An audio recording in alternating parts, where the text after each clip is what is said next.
What's going on, snipers, and welcome back to our Detroit Red Wings franchise mode here in NHL 21. So in last episode we made some pretty big trades and we were trying to tank the rest of the season, but unfortunately that didn't end up happening. We ended up trading away Dylan Larkin to the Los Angeles Kings, and then we also dealt to Lundestrom to the Chicago Blackhawks. And also traded Jesse Ylonen, who we picked up in free agency last year, to the Arizona Coyotes, just to kind of get some more picks in. And we thought the team was going to miss the playoffs. Well, for some reason we still made the playoffs, going 41-32-9. And now we're taking on a very tough Capitals team here in round one. So I'm assuming we're going to get swept, but you never know what could really happen when it comes to the playoffs. Also, we do have some injury problems at the moment going into this round, so that might make us lose easier. But as you can see, our top line is Kubalik, Veleno, and Zadina. Then we have Guerin, Suzuki, and Petrovic. Guerin actually had a pretty good season. He had 70 points this year, so he might actually be one of those type of guys that could help us out here in the playoffs. But this team is just really, really weak, because you can see Veleno is good as a center, but other than that, we got Suzuki, we got Norris, we got Grew. And then currently we do have also a couple injuries to Lacerte, and Rohan House, our starting goaltender, is out with an injury. I think they're both going to miss almost the entire playoffs, the first round of the playoffs, just because I don't think we're going to get past the Caps, but they're not going to come back probably till Game 6 or Game 7, both these guys. So we're going to be without them for the majority of this first round, if we could even get past it. But yeah, this team just does not look good enough. We have some good players, but it's really weird because I even tweeted and I showed a picture of our roster from when we missed the playoffs and when we made the playoffs, and our missed the playoffs team looked a lot better than this. So I don't know what EA is trying to do with this game, but hopefully we can maybe win some rounds, even though we aren't that great. Most of these guys don't have any playoff experience whatsoever. I'm pretty sure Zadina would have some from a few years ago, Veleno as well.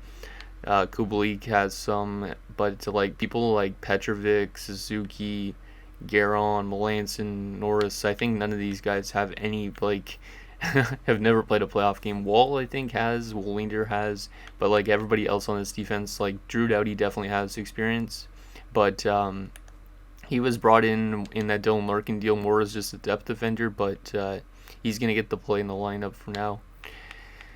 Yeah, but we're going to have to rely on Jake Ettinger, so hopefully Jake Ettinger could steal some games. He didn't have the greatest season, it was over a 900 save percentage, which is nice, but yeah, it was just not that great. So I hope he could win some games, and then once he wins, hopefully Rohan House is ready to go for the playoffs. So let's get into this first round against the Caps.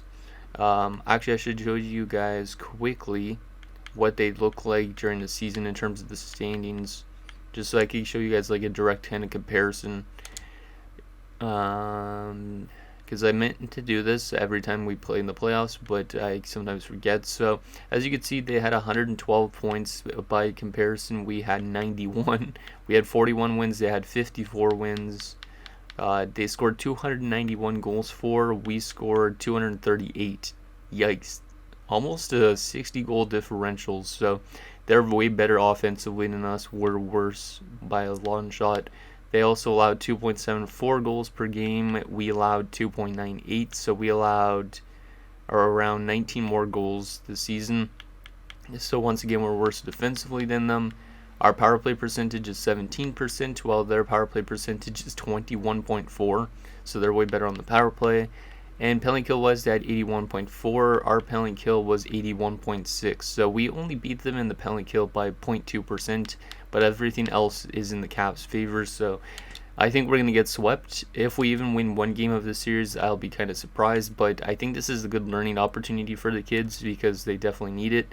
But also, actually, one thing I want to show you guys before we get into the simulating is the fact that we have a shit ton of draft picks for next episode, probably because we're not going to be making it very far. But as you can see, we have 2 first rounders, we have a boatload of second rounders, 4 second rounders, and then we have 5 third rounders, 2 fourth rounders, a 5th rounder, 2 6th rounders, and a 7th. So we're going to be able to get a lot of good prospects for the next episode, probably. Maybe not next episode, but whenever we get to the draft. So anyways, let's get into this first game on the road in Washington and see if we could actually somehow pull off an upset. I doubt it, but you never know. If we could keep Ovechkin off the score sheet, maybe we can. Because Ovechkin is still playing and he's got over 1,000 career goals. He's just been tearing it up every year still. So let's see what happens here. First period and 1-0. Okay, so it's not that bad of a score so far. Shots are 10-10 apiece, and Evander Kane has the only goal. So I like how even that first period was, even though we are trailing. If we could keep that up, maybe we could eventually take the lead here. Second period and 2-1. Okay, so we get on the board with a earlier goal. Well, actually midway through the period, Foligno scores to tie the game on the power play, but Ovechkin, as I was just saying, we got to contain this guy. He gets the lead for the Caps. Shots are 23-17 in favor of them as well, and we're only down by 1 goal. Can we tie this game up here in the third? Any of the young guys want to come through here? 5-on-3 power play, and we don't score. If only our power play was a little bit better in terms of production, then maybe we could have tied it up there. Come on, boys. Who wants to tie it up? Anybody? Hey, Joe Foligno. Joe Foligno's doing it all for us right now. Since we don't have Dylan Larkin anymore, Foligno's stepping up, and we're going to overtime in Game 1, so this is a lot tighter than I expected. 29-29 the shots, and a 2-2 game. Can Foligno maybe get a hat trick and win it for us? That would be awesome, but I don't really care who would score for us to win this game. Who wants to score? Garon maybe? Oh, and we're going to lose in overtime as Brady Tkachuk gets the winner. We were outshot 35-34, so it was a pretty even first game. We only lost by the 1 goal. And yeah, not a bad learning experience for the guys, but hopefully we could win in Game 2. So Foligno from Garon and Zadina, Foligno from Zadina and Wallinder, and then that's it, pretty much it. So yeah, we got to contain their big guys because they have like Brady Tkachuk, Ovechkin. I can't even remember who else they have in their top 6. Probably Kuznetsov still. But Samsonov gets first star, then Foligno gets second star, and Tkachuk gets the third star. Not too bad. What ones of our lines were minus? Oh, it was like our top line.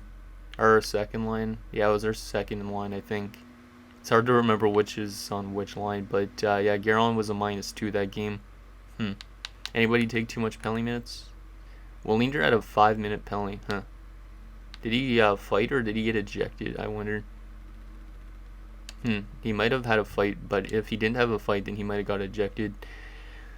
Okay, so not a bad first game. Hopefully we could bounce back into game number 2. Jake Ettinger was actually pretty impressive in that first game, I think. So let's get into game number 2. It's still in Washington. See if we could tie the series headed back home. That would be nice. I'm not expecting us to actually win any games, like I said, but let's see if we can.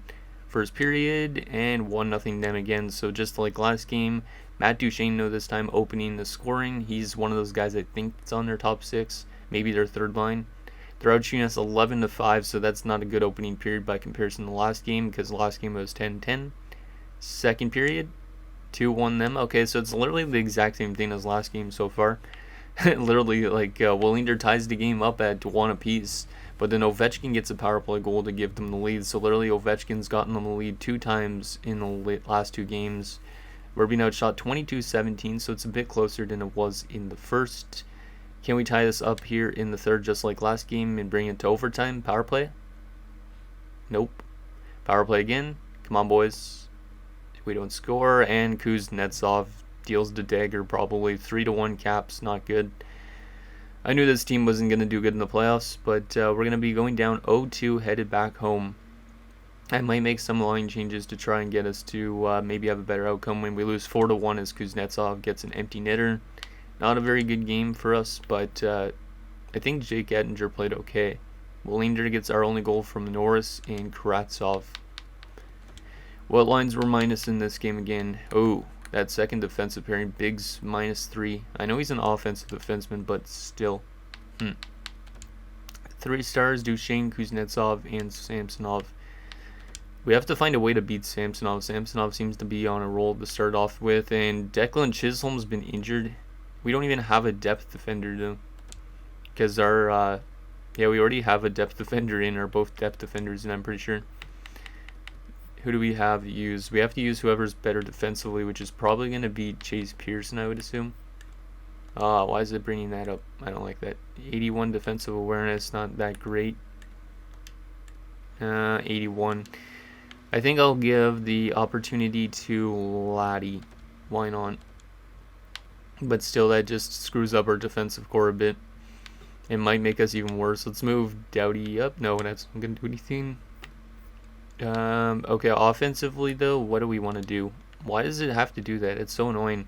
The franchise overview thing pops up when you want to like actually look at these player stats. So, but yeah, let's just adjust the lines quickly. So I think what I'm gonna do here is put Garon back to that top line. Petrovic over to Kratsov's been decent. I'll move Petrovic down for now. Do something like that. And then defensively, I think I will. Yeah, let's put Wall with Savonin for a change and then move Biggs and Linder. And then we'll have Doughty and Laddie. And then Jake Ettinger, if this thing would stop popping up. Literally, it pops up just because I was in the screen and then replace it. It's so annoying. Let me just check how Jake Ettinger's been doing. I don't want to put in Mewey because Mewey's only a 75, but I'm just kind of curious on Jake Ettinger. Yeah, Jake Ettinger's been decent. He's been kind of what he was like during the regular season, so. Okay, so yeah, we're just going to leave the lines the rest of the way like that. And yeah, let's get into game number 3, see if we could actually win one. If we could win one, then I think this playoffs was a success, but still I don't really like the way that this team makes the playoffs when I don't really want them to. So let's get into game number 3 on home ice, the first playoff game in a couple of years because we had a playoff series a couple of years ago. I can't remember who we played, but we got like beat in the first round. Let's go. First period, and 1-0 them again. Jujhar Khaira, of all people, scores a shorthanded goal early. Not a good start, really, but it's pretty similar to every single other game we've had so far where they've had the lead after 20 minutes. Shots are 11-9 in favor of the Caps. Can we bounce back into second? No, we can't. We just literally fell apart. Kreier makes it 2-0. Biggs gets us on the board to make it 2-1, but Tkachuk and Kuznetsov score. And it looks like we're going to be going down 0-3. Just as expected, this team should not be this good. If we could come back from a 4-1 deficit in the game, that'd be insane, but it's not going to happen. But it looks like we're going to go down 0-3 in the series. I was expecting a sweep, and it might actually be happening as Sadikov scores a goal. Okay, good young prospect scoring his first ever playoff goal. That's nice to see. And then Provorov gets the empty netter, so the Russians do their due diligence, and we lose 5-2. We were outshot 34-26, so yeah, we just did not play great that game, and it was not a good game from Jake Ettinger. Biggs from Veleno and Zadina, and Sadikov from Woll. Like, that second period alone is where we lost the game. 3 stars, Kreider gets first star, Provorov the second star, and Tkachuk the third. Let me take a look at our stats again. Who was badly minus in that game? Oh, Petrovic, Norris, and then like Melanson. So like that third line, or I think that's the third line. But yeah, I think we're gonna get swept. If we could win that like one game at least, I'll be happy. But I think this team is definitely gonna just get swept. I kind of felt like it like at the end of last episode because the way we were trending, like we were 6-4 in our last 10. So you know it was gonna come back down to earth, and the Caps were struggling. That means they're just gonna pick it up. I mean, Veleno's point per game, which is nice to see, but. Yeah, it was that third line that was like -3. So we'll swap Norris and Suzuki just for something. And I think that's it. Garon fell back down to an 82. I don't even get the overall stats in this game because literally like players like they have a bad game and they just drop off a cliff. Like he was literally an 86 and now he's an 82 again. Like it's hard to tell what overalls actually are. All our guys are. Like I don't know what it is. It feels a lot different in past NHL games in terms of that. I don't know what it is. Okay, let's get into this fourth game and see if we get swept.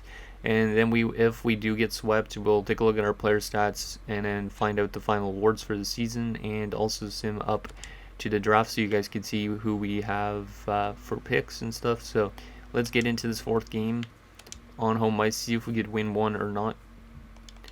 First period, scoreless. Okay, so that's a much better first period than we've had in the last 3 games because usually we're like trailing after 1. But the shots are 11-7 in our favor this time around. Let's see what happens in the second. Down by 1 now. Not good. Brady Tkachuk scores, and it's a pretty early goal into the second. Shots are 21-14 in favor of us, but we're down by 1 goal. This is just one of those games that we're going to get shut out in probably. Hey, tied up. Vitaly Kravtsov scores on the power play. Nicely done, Kravtsov. He was more just a depth signing, kind of like to fill in our needs in the off season. Zadina scores. Okay, it's 2-1, and Kravtsov scores another goal. Okay. Looks like we're going to maybe win a game here in the series. Yes, we are. We're going to win 3-1 on home ice. Nice to have at least one win. We outshot them 31-17. So if we could have more games like that, then this team is going to be successful. But nicely done, guys. So Kravtsov from Suzuki and Doughty, Zadina from Veleno and Doughty, and Kravtsov from Wall and Kubalik. Nice. 3 stars, Kravtsov, Zadina, and Drew Doughty. Okay. Nice game there. Hopefully we could continue this. I feel like we're gonna easily be outed here in Washington, but at least we won 1 game. Because I literally thought we were gonna get swept. So game number 5 in Washington. We're just gonna keep the rosters the exact same. See if we can maybe win another game. Probably not, but might as well. First period. We're down 1-0 after 1, so there's back to those games that we were trailing after the first period. Shots are 13-8 in favor of the Caps, and Evander Kane has the only goal of the game. Second period. Oh, yep, there it is. 4-0. Evander Kane scores another goal. Provorov scores, and Kara scores. And yep, we're going to be outed in 5 games. Well, at least we won 1 game. There's definitely some stuff to take away from this playoff series that we're kind of learning, but at the same time, this team definitely wasn't good enough to go far in the playoffs. We knew about that already, so not that none of us expected this loss. So we're going to lose 4-0 in Game 5, and we are going to be out in 5 games as well. So there's all their goals. What lines were out there for the goals? Just out of curiosity. Zadina, so their top line. 3 stars of that game, Samsonov again, Kane, and Provorov. Okay, so if we would have had Rohan House, I don't know if we would have had a difference, but Jake Ettinger was okay for the most part. Like, he wasn't great, but he wasn't bad either. But I don't know if we would have had Hausen, if that would have made a difference, or Lacerte was playing on defense, if that would have helped us out.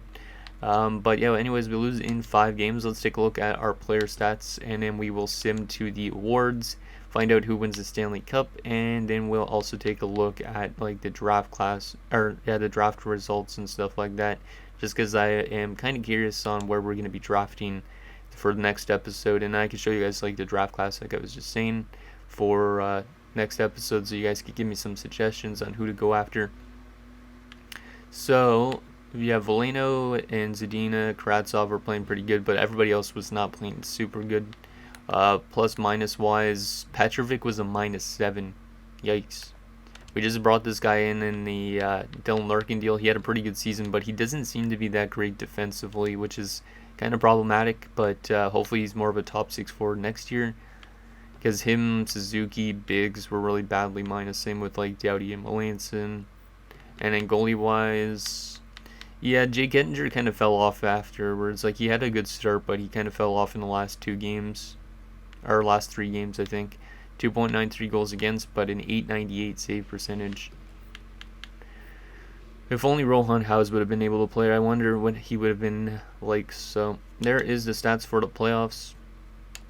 And yeah, let's sim to see who wins the Stanley Cup. I'm assuming Washington might be one of those teams that could win the Stanley Cup. The Los Angeles Kings, I know, are really deep with the addition of Dylan Larkin. So if they win the Stanley Cup, that would be kind of crazy. So if Dylan Larkin could win his first cup, I'd be pretty happy for him. But let's just go best lines with that. And let's go best lines with that again, just because they're not playing.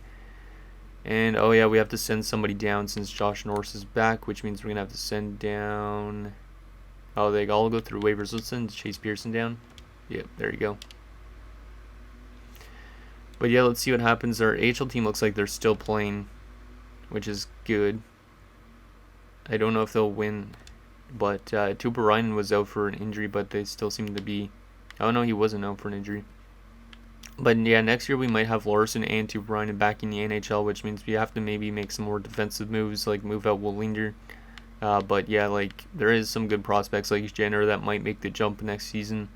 So I'm kind of excited about that. And then also Matthews as well, who we didn't actually sign yet. Francis Nguyen's been injured in the minors. We'll go replace player. That's not a good injury for them to have because that's their starting goalie in the minors. Francis Nguyen is back. That's good. Hopefully this AHL team could go far, because at least then that will show us that our in the system prospects have potential.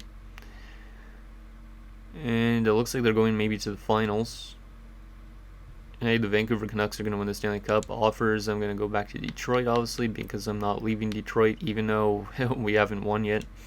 Okay, let's get this to the first. Kevin Mackey, replace player, and last game of the year. And our AHL team's going to win the Calder Cup. Okay, that's really, really nice to see. Definitely much needed. Like, I don't think we have a whole lot of good prospects down there. We have a couple, but the Grand Rapids Griffins are going to win the Calder Cup. Let's go. And Vancouver wins the Stanley Cup. So let's take a look at those individual awards. Nice to see our AHL affiliate winning something. Shows we're on the right path at least. So the Stanley Cup goes to the Vancouver Canucks. The Washington Capitals win the President's Trophy, and it was Vancouver and Tampa in the Stanley Cup Finals. Individual awards: Pasternak wins the Art Ross, Konechny wins the Hart, Kreutzer wins the James Norris. Norris, why did I say it like that? Pasternak wins the Bing, Harrison wins the Calder. I think somebody actually just mentioned about this Harrison dude in the comments for last episode, like late last night when I was going to bed. I'm pretty sure.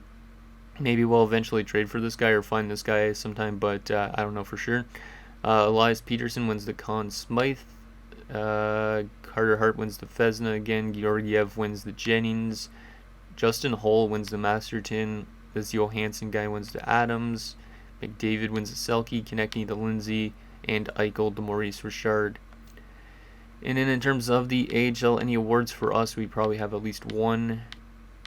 Yep, so Jenner was the best player in the playoffs for our AHL affiliate, which is really good because he's got top 6-4 potential. Really excited for him to be in the NHL maybe next season even. And that is the only award for us in the system. Let's actually take a look at how Jenner did in the playoffs for the AHL affiliate.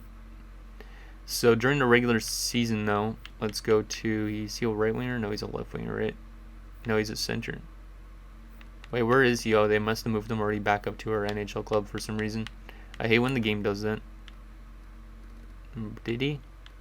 Alright, let's go to our contracts, because that's where we'll be able to easily find him. Because I don't know why it moves them up already, but Jenner, yep, there he is. 78-21. How did he do during the season? 52 points in 76 games, and he's a plus 36. Jeez. And then this guy had 30 points in the playoffs in 24 games. So, yeah, I'm really excited for Jenner. He was acquired from the Islanders in the Tyler Bertuzzi deal, and he looks like he could be in the NHL next season. So, or he probably will be in the NHL next season. Very excited to see how he does.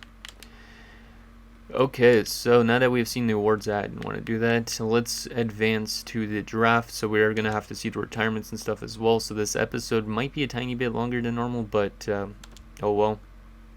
You guys probably like longer episodes anyways, so no problem right there. So the Edmonton Oilers are going to have first overall, but we moved from number 3 to number 5 with our pick from the Dallas Stars. So that's actually really nice to get the 5th overall pick, but the thing is, the 4 that was supposed to go, I think, in the top 5 is supposed to go like 4th, so maybe we have to move up one spot. I don't know.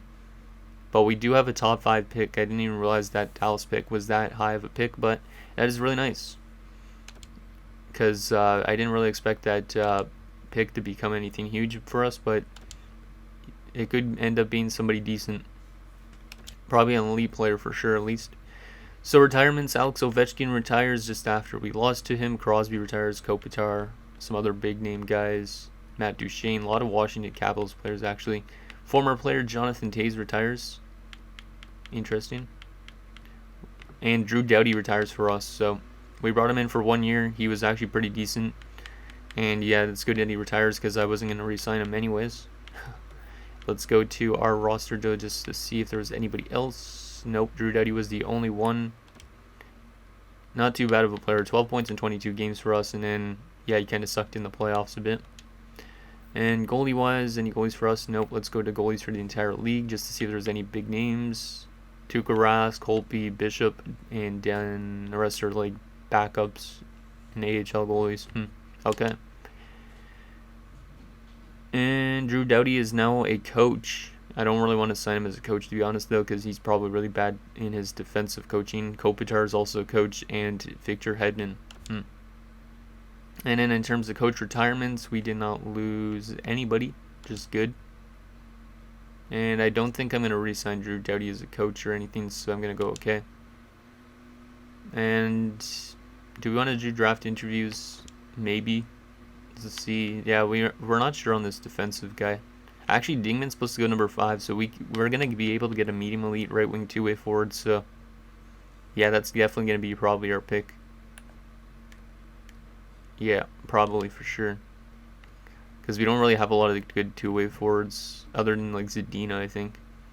But who's this Larson dude? I have no idea anything about this Larson dude, so we'll interview him. But I don't think I'm going to interview anybody else. Because I'm just kind of curious on if this guy even is an elite player or if he's top 6. He's probably top 6. He is on the cusp of making the NHL, so he's probably like a high 70s. My guess, his play style. He's a strong forward, so he's a power forward. That's pretty good, a 1 year power forward, but we need that elite two-way forward, I think. And then skills-wise, what is your best strengths? His shot, okay. Yeah, I don't know about getting this guy. We're probably just going to get the Dingman dude, but this guy might be something interesting anyways. Power forward, that's 1 year away. In a center, but he's probably like top... I can't say he's a top 6. He might be elite. That's very intriguing to go with him instead of Dingman to an extent, because Dingman and two-way forwards are good, but I mean a power forward would be even better, especially a center power forward. But that's kind of risky when we don't know his potential. So yeah, let me know between these two guys for next episode, and then we have another first round pick, which is going to be like mid first rounder. I was looking at maybe getting somebody like Tucker, but it's probably going to be somewhere closer to here, which means we could go with like Pelly. Is Pelly even elite? No, he's probably not. But here's the rest of the first round anyways, in case there's anybody you guys want me to go after. I'll also do by potential. This guy might be an elite player, probably not though. This guy's an elite goalie. But yeah, if you guys see anything you want me to get at the draft, let me know down below. And finally, I will also show you guys the progress reports just so you guys can see what we currently have lined up for our rosters. So center-wise, our centers are mostly dropping off probably. Garon's the only real like prospect, I guess you could say still, and Petrovic. And then these guys don't really matter that much. Defense is growing pretty good. Biggs is almost up to the same overall as Wall already. Wall doesn't seem to be getting any higher than 85, which is kind of concerning. And then goalie-wise, Ron House is an 83. Okay, good. Let's go to the system for fun. So Matthews is a 78. Sarich is up to a 73, but probably not going to make it. Our low elite prospect is up to a 69. Good. Left wing-wise, Cook is up to a 72 as a top 9. He might end up making it. He's a pretty big guy. And right wing prospect wise, we don't really have a whole lot either, but that is and defensively, Stewart's a 76, Kosh is a 74. Okay, and that's pretty much that, I think. Oh yeah, and Byers up to a 51. Lawrence is 68. So anyways, guys, that's going to do it for this episode of our Detroit Red Wings franchise mode. So in next episode, we will take it to the draft and probably do the resign stage as well. But I want you guys' opinions on for what we should really be doing in the offseason, because we definitely want to be bringing in more of our youth, but we also want to maybe be a bit more of a competitive team, because now that we have some experience, we want to probably go a bit farther than normal. Quickly, just before I end this, here's who we have to re-sign. There's quite a bit of young guys on this, and then we'll also check goalies quickly. And that's pretty much it. So Anyways, guys, like I just said, so I will see you guys with the draft and the resign stage on Monday.